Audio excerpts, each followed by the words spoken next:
at the Oscars last night, but it wasn't in this particular case. It was political, but it wasn't at the expense of President Trump as Steve Martin and Chris Rock came out. A couple of years ago, there was a big disaster here at the Oscars where they accidentally read out the wrong name, and it was nobody's fault, but they have guaranteed that this will not happen this year because the Academy has switched to the new Iowa Caucus app. All right, so we know how that turned out. Let's bring in our guest, Dr. William Rosenberg, professor of political science at Drexel University, joins us from time to time. This time it's all about real voting. We're not just talking polls or anything like that. Bill, welcome. Thanks for being here. Good morning. All right, so what does it mean when you've got the first contest just kind of thrown in the air like this and people are really questioning its validity? Well, it means a lot of different things. First of all, we have to recognize that the Iowa caucus is really the first actual test in a voting situation of the strength of various candidates running for office. The Iowa caucus got moved up front early in the 1970s, and it has a process, if you really think about it, that is so different than all other votes. You actually show up at a school or a church and you go into a room, people identify who they like and who they want to support. Then their neighbors catcall across the room and try and lure them. There's nothing secret in terms of a secret ballot. Everyone knows where you stand. The event changes over the time when people don't make the 15% threshold, and ultimately they come up with numbers that they're going to report out. In this case, they kind of messed up. They didn't really take on their past role of just reporting one number. They took on reporting three numbers.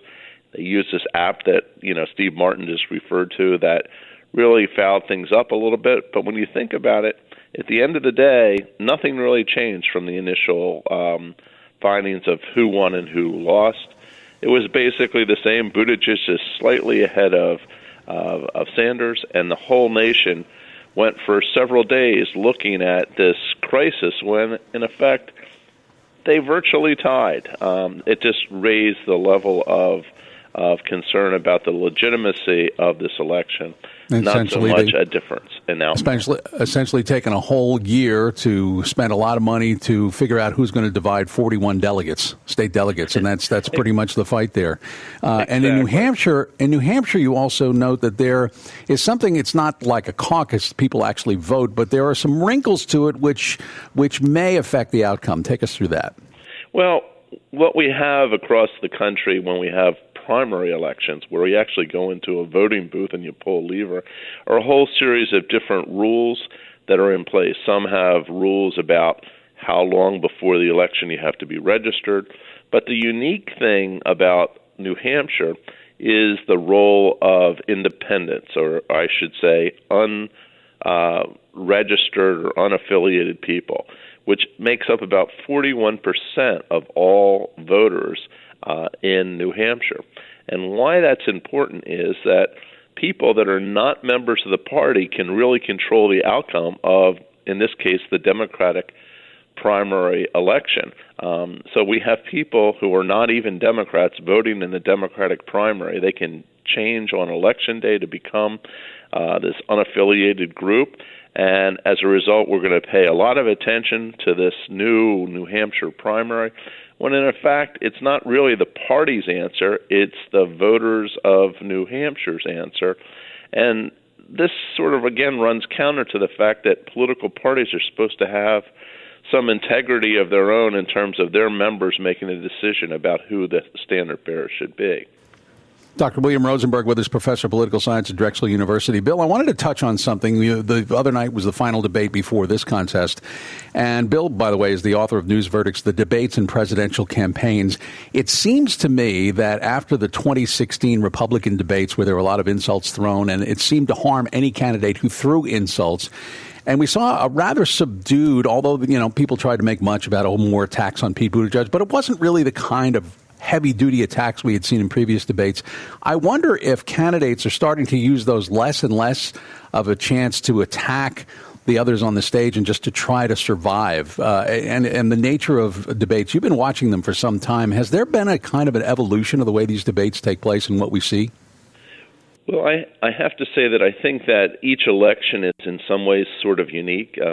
This election has so many candidates running early on, and each person is just trying to survive to be able to make, let's say, that first debate stage and then get the necessary prerequisites to get into future debates. We saw that some went after Joe Biden early in the debates, and it backfired on them, and in effect eventually caused people like Swalwell or Harris to have to drop out because they were basically in a situation where they attacked the front runner and it just backfired on them. Now we have a group of people who really are in somewhat different lanes. They divide up into a liberal or left-leaning lane, a lane that is more moderate, and people are trying to remain sort of the leaders within those fields or become the leaders within those fields. So I think the most hostile act that we've been seeing in the last couple of days is the real direct assault on Buttigieg, now that he is the front runner or a front runner, on the lack of his experience, talking about how Joe Biden's dealt with the nuclear weapons around the world while Buttigieg dealt with dog licenses in a small little town in Indiana. So I think those are the types of things that are happening, but they're not personal assaults, and they are not belittling in the terms of a person's intellect or personhood, but rather their experience and their ability to get things done.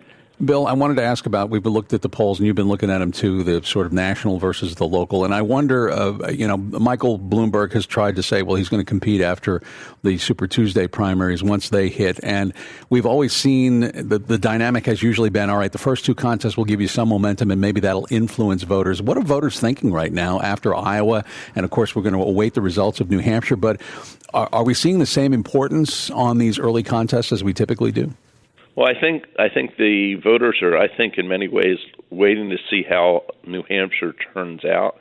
If Biden does a very, very poor showing, it's going to probably hurt him considerably going into his, battleground state of South Carolina, which he holds this enormous edge. But we have to recognize that edge is largely with African Americans who very clearly prefer him over all the other candidates. But if we think back to 2008, when Obama was running against Clinton, initially Obama didn't really have the support of the general overall African American vote. But when he started proving in Iowa and New Hampshire that he was, then he took over that mantle, and that propelled him on to victory. I think one of the other things that's happening is that this Iowa and New Hampshire set of contests, which is going to be followed up by Nevada and South Carolina, is going to play into the impact of Super Tuesday. Super Tuesday was really designed to say, after we take an initial look at these candidates in these first couple of primaries, there's going to be this knockout punch, and that knockout punch is going to be when you have to compete in 12 or 14 states all on the same day. You have to have a massive organization, you have to have support all across the country, and you have to be able to sort of coordinate all of those things.